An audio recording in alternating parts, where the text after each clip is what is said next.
Olá pessoal, sejam bem-vindos a mais um Conversa com Gestor. Hoje, eu, Carol Borges, analista aqui da EK Research, estou recebendo o Gustavo Asdourian, da Guardian Gestora. Nós vamos falar um pouquinho sobre o GALG 11, que possivelmente não será mais o GALG 11. Vamos entender melhor o histórico do fundo, quais são as perspectivas, quais são os objetivos com essa oferta que já está finalizando, para a gente entender qual será o objetivo e as expectativas aí da gestora para o fundo. Então, primeiro, Gustavo, muito obrigada pela presença. Obrigado, Carol, eu que agradeço o convite, muito bom poder falar aqui. Tá certo. Vamos falar primeiro, então, de como está o GALG hoje, né? Hoje é um fundo 100% logística, apesar de ele ter um mandato híbrido, né? Mas ele é um fundo 100% de galpões logísticos, é um dos fundos com maior dividend yield, né? A gente até olha e fala, poxa, fundo de tijolo quase pagando como um fundo de papel. Se você pudesse explicar pra gente um pouquinho como foi o histórico do fundo, ele está desde 2021, né? E tudo. Como que foi o histórico, como que foi a constituição nos moldes que ele está hoje? Muito bem, então o fundo hoje é isso, né? O regulamento ele é amplo, mas o nome é logística, então a gente tem imóveis atualmente só de logística no fundo. O fundo começou tem um pouco mais de 3 anos, ele foi listado inicialmente numa oferta para investidores institucionais lá em 2020 e depois a gente fez uma oferta para varejo subsequente, onde ele ficou mais ou menos do tamanho que está hoje e com 1.500, menos de 2.000 investidores. Então hoje ele já está com 100 mil investidores. Então a gente fez um trabalho assim de buscar pulverizar e agregar mais cotistas para o fundo, muito interessante. Hoje já está aí perto de 1,5 milhão de reais de liquidez diária. E o fundo ele tem uma tese, né, de grandes empresas multinacionais, empresas de capital aberto, com contratos atípicos, que é aquele contrato que a multa é mais forte. No nosso caso, todos têm a multa do mais forte possível, que é 100% do prazo de cada contrato, e essa rentabilidade muito boa que você comentou, tem 11% de dividend yield, e por muito tempo, os contratos têm um prazo médio hoje de 9 anos, e a gente vai até aumentar com a oferta o prazo médio dos contratos, mantendo essa estratégia de contrato com a multa cheia, tá? Então, e é legal falar então que hoje o fundo tem como locatário, né, empresas, a BRF, empresa sem dispensa apresentações, empresa muito boa do ponto de vista de crédito. A gente tem a Air Liquide, que é a maior empresa do mundo de gás industrial, então também empresa muito grande. E a empresa tem a British American Tobacco, que é a maior do mundo no setor, a empresa também top 10 em tamanho de mercado na Bolsa de Londres, então também uma empresa com qualidade de crédito muito boa. Então é uma tese, né, de empresas grandes, muito boas, com contratos fortes por muito tempo e dividendo alto. Interessante. Você comentou um pouquinho aí sobre a participação institucional lá no começo do fundo, né? A Guardian, ela tem outros fundos imobiliários, ela tem outros fundos até imobiliários, mas não listados também, né? Como está a estrutura da gestora hoje? Hoje a gestora tem um pouco mais de 2 bilhões de reais em fundos. Na gestora a gente tem também listado o fundo de multi-estratégia, que é de CRI, que é o Guardian Multi-Estratégia, o ticker GAME 11, GAME, ficou um ticker legal, né, nesse fundo. A gente tem também a parte de crédito, que a gente tem bastante FDIC de crédito consignado. Basicamente ali a gente tem a estrutura de cota sênior e cota subordinada, a gestora é a cotista subordinada. A gente tem um fundo com a Icatu de Previdência que vai começar a distribuir agora de crédito, resgate D mais 7, que a gestora colocou o capital inicial. E é interessante falar que no GALG, e vai continuar depois da oferta, a gestora é a maior cotista. Então, a gente tem um alinhamento de interesses muito importante aqui, porque a gente tem uma preocupação maior com a cota indo bem e com dividendos do que com taxa de gestão. Então, aqui tem um diferencial que a gente gosta de falar bastante em relação a outras gestoras, que o investidor, a gente está junto com o investidor. Então, está muito alinhado aqui o interesse com o investidor. Tá. Então, quando a gente olha lá no informe trimestral, né, que a gente tem lá a relação de cotistas, um daqueles grandes cotistas acaba sendo também vocês dentro do fundo. Exatamente, Perfeito. exatamente.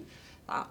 E aí, a gente está falando aí de contratos longos, locatários de boa qualidade de crédito, né, que a gente tem ali listados em bolsa, que a gente consegue acompanhar a saúde financeira ali de maneira mais transparente.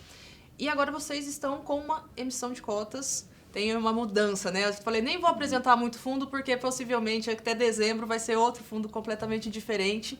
Essa emissão, uma emissão de 500 milhões, montante inicial, então vai dobrar o patrimônio do fundo, né? Quase que dobrar o patrimônio do fundo. É isso. E mudar também bastante aí da tese de investimento no final das contas, né? O fundo que a gente, na verdade, gosta de falar, Carol, que a gente está ampliando a tese, porque ela se mantém na mesma base de contratos atípicos com multa cheia, com grandes empresas, então isso vai ficar igual, só que agora o fundo ele amplia o tipo de imóvel que ele pode comprar, então agora a gente vai comprar não só imóveis de logística, mas também renda urbana, que a gente chama, que basicamente aqui nessa oferta são lojas alugadas para o GPA, o Pão de Açúcar, e para o Grupo Mateus, e tem um terceiro imóvel que é em São Paulo também, para uma empresa melhor ainda do que essas, mas de novo, todos com esse contrato com a multa forte, e aí com a oferta o fundo fica com R$ 1 bilhão de patrimônio, então ele fica num tamanho já bem interessante. Na nossa conta ali, olhando, né, numa regra de 3, a liquidez diária deve ir para R$ 3 milhões por dia, então também fica um fundo com bastante liquidez para entrar e sair. Ele mantém o dividendo, né, nesses 11%, de forma recorrente, mas a gente vai comentar aqui, tem uma proposta de vender um imóvel, né, que a gente recebeu, que vai aumentar mais ainda para 12% o dividend yield do fundo, né, trazendo bastante resultado, né, e a gente vai reduzir a alavancagem do fundo. Então, eu vou explicar mais para frente a alavancagem, mas vai reduzir de forma passiva, a gente não vai pré-pagar a dívida atual que ele tem, que é muito boa, mas como entra dinheiro novo, de forma passiva ele vai reduzir bastante a alavancagem. Perfeito, perfeito. A gente até poderia falar um pouquinho sobre isso, então, porque, por exemplo, hoje a gente tem uma dívida ali, IPCA mais 5,6 a média, né? É isso. 5,6, então, é isso. E as aquisições estão num cap rate em torno de 8%. Na verdade, as aquisições atuais, elas foram entre 8,25 e 12,5. Então, estão numa média aí, 9, mais que 9 até, a média ponderada, perto ao redor disso. E o custo da dívida é IPCA mais 5,62. E hoje, se você olhar a taxa do título público atrelado à inflação, que é a NTNB, ela está com uma taxa perto de 5,80. Então, é muito interessante porque foi num momento bom que a gente fez essa alavancagem para o fundo e conseguiu fazer numa taxa que hoje está abaixo do que o governo federal se financia. Então, está agregando muito valor para o cotista, por isso que a gente não quer quitar essa dívida. Importante falar que não tem carência essa dívida, não tem parcela intermediária grande, não tem parcela balão no final, ela é casada com o contrato, o fluxo de pagamento é casado, a gente chama de autoliquidável, se você não fizer nada, quando acabarem os contratos, o fundo quita totalmente a dívida sem fazer nada. Então, além disso, o indexador ele é o mesmo, então todos os contratos de locação do fundo são em IPCA e todos os CRIs, né, que são as dívidas, são em IPCA, reajustam uma vez por ano no mesmo dia. O que é interessante que a gente sempre comenta é a tese do fundo de grandes empresas com esses contratos fortes e a alavancagem. A gente viu que o melhor teste, né, um bom teste para ela foi o teste da vida real, né, que o fundo passou. A tese está se provando vencedora, porque a gente teve pandemia, com lockdown, toda a crise sanitária, e o fundo não teve nenhuma conversa de atraso de aluguel, de postergar pagamento ou de não ter reajuste, passou ileso na pandemia. E a gente viu volatilidade de CDI, que foi de 2 para 13, o PCA de 3 para 12, isso não mexeu um centavo na DRE, no resultado do fundo. Ou seja, essa alavancagem é muito casada mesmo, a gente fez de uma forma conservadora. Lembrando que nós somos o maior cotista do fundo, a preocupação inicial nossa é preservação do capital, é reduzir risco, por isso que você vê no fundo só nomes grandes, multinacionais, grandes empresas. Então, preocupação número 1 é não ter risco, correr pouco risco. 2, se puder ter ganho de capital, a gente vai fazer, porque todo mundo quer mais dividendo. Né? Claro, claro. Inclusive, é importante esse ponto que você colocou aqui, né? Preservar o patrimônio e ter um risco mais baixo, né? Porque às vezes a gente escuta, por conta da estrutura de alavancagem, a indústria de fundo imobiliário ela não é acostumada, né, com alavancagem no final das contas, né? Algo relativamente novo dentro da indústria para ela se financiar e tudo. Então, os investidores eles não são acostumados com essa alavancagem, eles costumam falar, é um fundo de tijolo high yield. Na verdade, não é bem isso. É high yield por conta do rendimento, mas não é bem isso por conta do risco assumido, né? Porque a gente acaba se dando aí uns exemplos de alavancagem que às vezes não deram tão certo, que foram tanto por timing, né, pelo tempo mesmo que foi efetuado, tanto pelo descasamento aí de despesa com receita, mas eu acho que também a gente viu cenário de juro mais baixo e agora, depois, cenário de juro mais alto em que era difícil fazer emissão, era uma das formas de conseguir.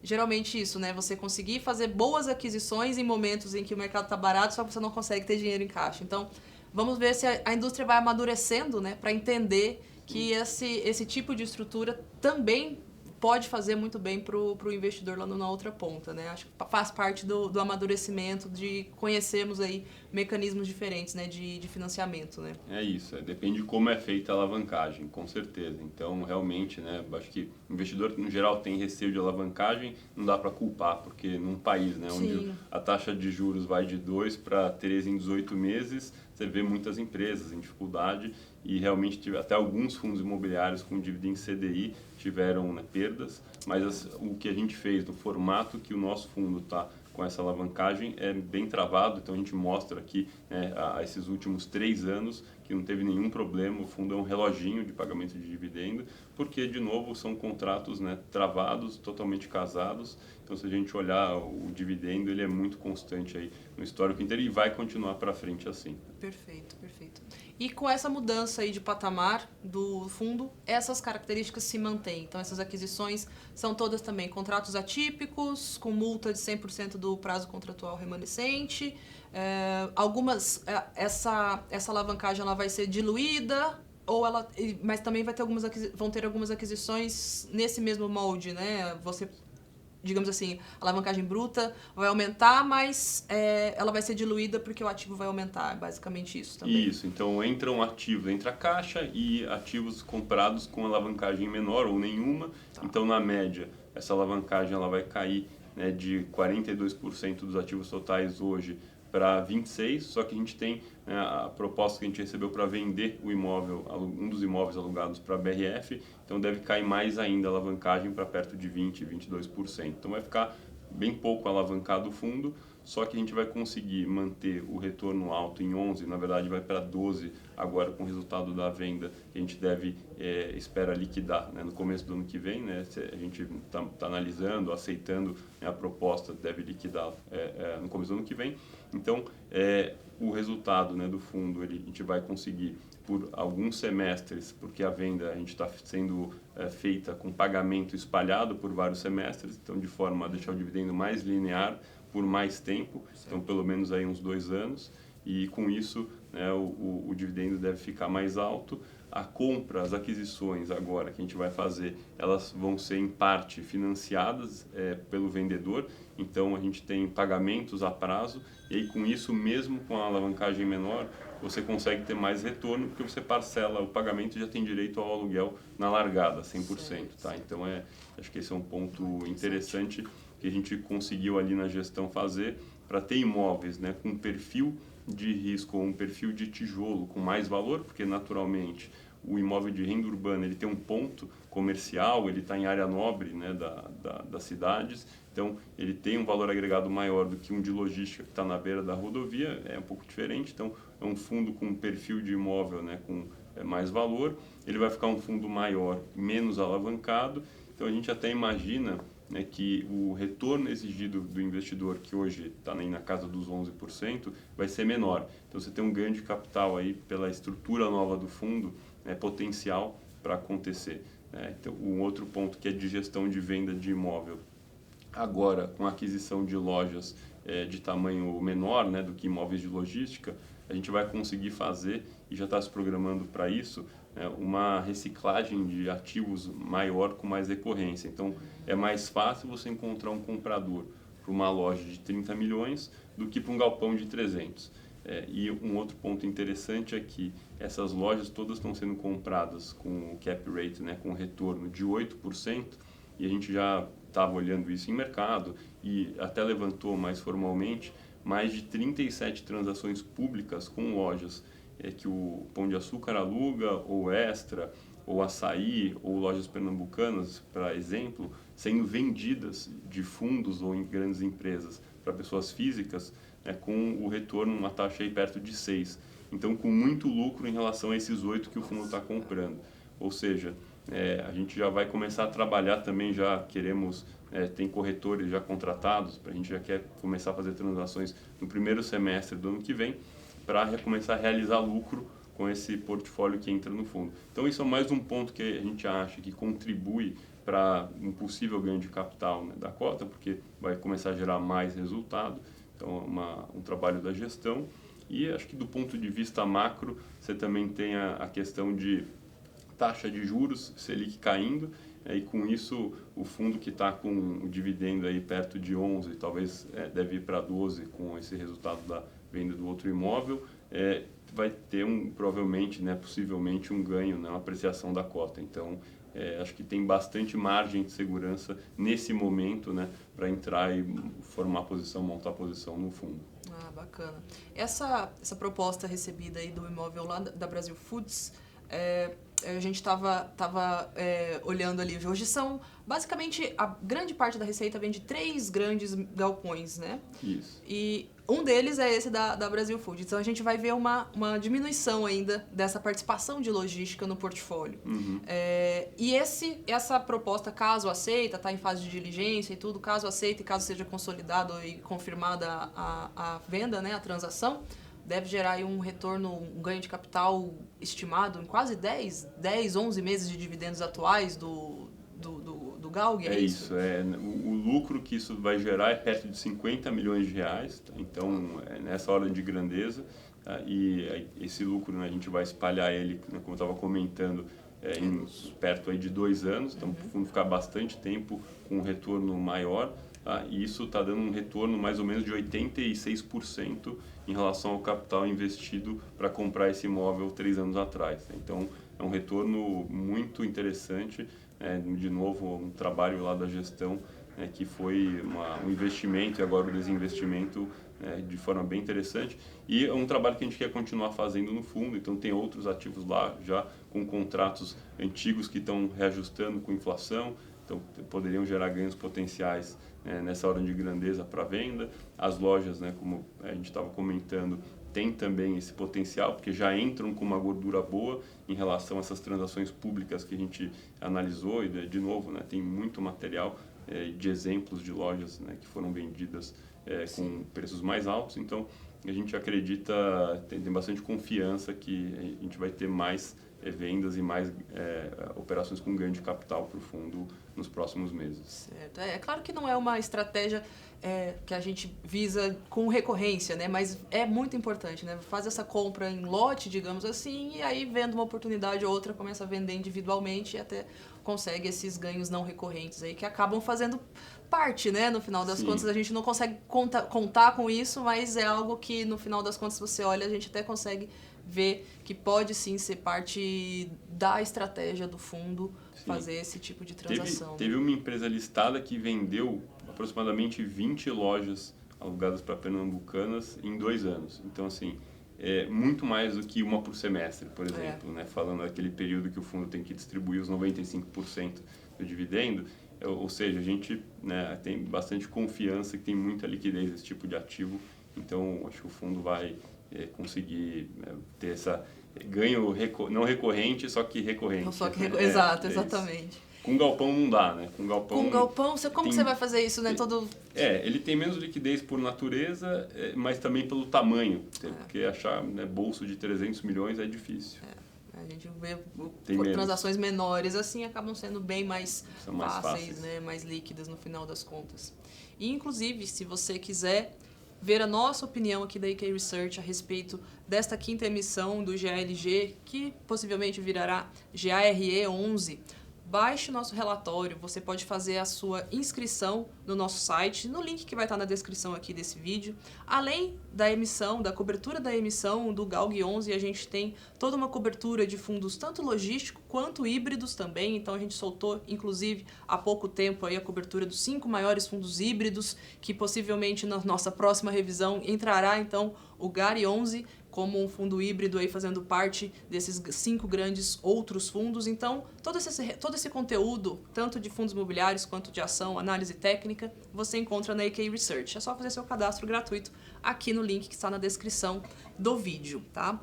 Gustavo, vamos falar um pouquinho que logo no cenário pós-emissão, vocês irão chamar uma assembleia para deliberar sobre alguns assuntos, né? O primeiro é justamente a mudança da nomenclatura e do código de negociação do fundo, Isso. já que ele não vai ser mais um fundo só de logística. E o segundo é para aprovação da compra dessa lista de ativos-alvo que está lá no prospecto. Qual é a razão? Por que está sendo chamada? Por que vocês não podem comprar simplesmente direto ali essa lista de ativos? Então, esses ativos, eles estão já dentro de um outro fundo da gestora. Eles foram comprados nos últimos 18 meses e foi um momento que o mercado de fundo imobiliário não captava recursos. Então, outros fundos imobiliários públicos listados tentaram comprar esses ativos e acabaram não tendo capital suficiente para comprar. Nós conseguimos comprar num fundo fechado nosso na gestora. E como é gerido pela mesma gestora, tem que ter essa aprovação da Assembleia, só que aqui a gente está colocando no custo que o outro fundo comprou, que é essa média aí de cap rate de 8, então que vai, né, possibilitar esse trabalho aí depois de reciclagem, de venda, lá a cap de 6,5, entre 6 e 6,5, então ainda é muito interessante para o fundo, mas é justamente por isso, são 2 fundos da mesma gestora, né, mas de qualquer forma, assim, o fundo é um movimento muito favorável para ele, porque compra num preço, né, com muita margem para conseguir realizar lucro na sequência. Na sequência, perfeito. E aí, eu sempre pergunto para o pessoal, quando a gente vai conversar com gestores e tudo, pergunto para o pessoal o que eles gostariam de saber, quais são as dúvidas. E uma pergunta que chegou foi justamente a seguinte: o cotista do GALG 11, que gosta da sua estratégia logística e tudo, falou assim, poxa, mudou a estratégia. Por que eles não fizeram um fundo específico para um fundo de renda urbana e um fundo de logística separado? Você já falou alguns pontos aí, já mostrando, né, as vantagens que tem de ter as 2 estratégias ali. Sim. Se quiser comentar um pouquinho mais também. Então, o que a gente pensou ali, as ideias, né, que surgiram, foram que você ter um fundo, né, maior, então você conseguir deixar o GALG maior, com mais patrimônio, ele acaba tendo mais liquidez, ele acaba tendo mais poder de fogo para comprar outros ativos e você diversifica também os seus imóveis. Então agora vão ter mais imóveis, 12 imóveis na carteira do fundo, você também vai ter mais locatários, então você também diversifica, né, para o cotista do GALG o número de locatários aos quais ele está exposto e você também, com isso, cresce a estratégia, só que você mantém aquele ponto de contrato atípico com empresa boa. Então, acho que se fosse, entrei num negócio de multinacionais, risco baixo, e de repente aparecem pequenas empresas quebrando com um risco mais alto, não é o caso. Então, aqui a gente mantém essa estratégia de baixo risco, então só empresa boa, imóvel bom, com contratos fortes, todos com a multa 100% do prazo remanescente, e também estamos mantendo, na verdade até aumentando agora, né, deve aumentar, seguindo adiante, né, com a venda do imóvel da BRF, o retorno do fundo. Então, acho que é um trabalho que quem estava no fundo tem uma ampliação da estratégia original, com mais retorno, com diversificação de risco. Então, no líquido de tudo, acho que fica muito favorável para o investidor. Só muito mais pontos positivos, né, nesse Muito sentido mais. de você ter essa diversificação de receita, porque às vezes a gente olhava, poxa, mas são 3 grandes galpões com 2 locatários principais são responsáveis por 80% da receita do fundo. Agora não mais, né? Agora a gente já tem essa contribuição de diversificação de locatários, fontes de receita, geográfica, né? Vai vindo aqui para São Paulo, né? Boa parte desse portfólio está em São Paulo. Em São Paulo, exato. Então, muito concentrado em Sudeste e tem um pouco Nordeste. Perfeito. E aí entra também o que a gente tem visto, né? Os fundos de varejo, de renda urbana como um todo, que a gente tem acompanhado, todos eles falam a mesma coisa, né? Você está comprando pontos estratégicos na cidade que muitas vezes você não vai conseguir mais, você está em locais em que aquela rede atacadista fez todo um trabalho para que fosse um lugar de grande fluxo de pessoas, então que valoriza a região como um todo, e é um ponto dentro de uma cidade em que você já não tem mais condições de construir, de ter terreno novo, algo como nesse sentido, né? Então É isso. A gente tem, por exemplo, essa leva de imóveis alugados para o Pão de Açúcar, é uma leva que contém assim, os imóveis mais nobres que eles tinham para vender nos últimos anos de processo de venda. Então, aqui em São Paulo, por exemplo, agora no fundo vai ter o imóvel que está alugado lá na Vila Leopoldina, onde opera o GPA, um bairro super valorizado, cheio de prédios residenciais de alto padrão ao redor. Então, vai ter o outro imóvel que fica em São Paulo também, que chama Sabará, que é ao lado do São Paulo Golf Clube, então também super valorizada a região. Em Búzios tem um imóvel num quarteirão colado num hotel pé na areia, então ali também muito bem localizado. E até numa conversa com um incorporador de capital aberto, o pessoal comentou que se quiser fazer em algum desses imóveis uma incorporação residencial, o dia que puder, se o Pão de Açúcar não estiver mais ali, o imóvel pode valer até o dobro do que o fundo está comprando. Então, é isso que você falou, a cidade vai se desenvolver, o ponto comercial, né, naturalmente, aí, por ser renda urbana, fica numa área mais nobre, mais demandada, então você acaba tendo uma valorização grande também, não só o ganho do contrato de aluguel, mas um ganho potencial de desenvolvimento. Perfeito, perfeito. Gustavo, acho que é isso. Você gostaria de finalizar algum ponto que a gente não comentou, que você acha importante a gente falar aqui da oferta, ou passamos por tudo? Acho que a gente passou por tudo. Acho que, de forma geral, né, a tese é uma tese simples, né, entre aspas, porque são grandes nomes, empresas conhecidas de porte grande, com risco baixo, contratos fortes com prazos muito longos. Então, o fundo, acho que fácil de entender a tese, com nomes conhecidos, acho que a gente está bastante confortável e bastante animados aí com a oferta e com o crescimento do fundo. Tá certo. Então, obrigada de novo pela presença, pelos esclarecimentos. Eu espero que vocês tenham gostado. Se vocês tiverem alguma dúvida, se ficou algum ponto não esclarecido, deixem aqui nos comentários. Se inscrevam no canal, curtam o vídeo, enfim, todo o nosso script aqui para o nosso canal. Então, fico por aqui hoje e até a próxima.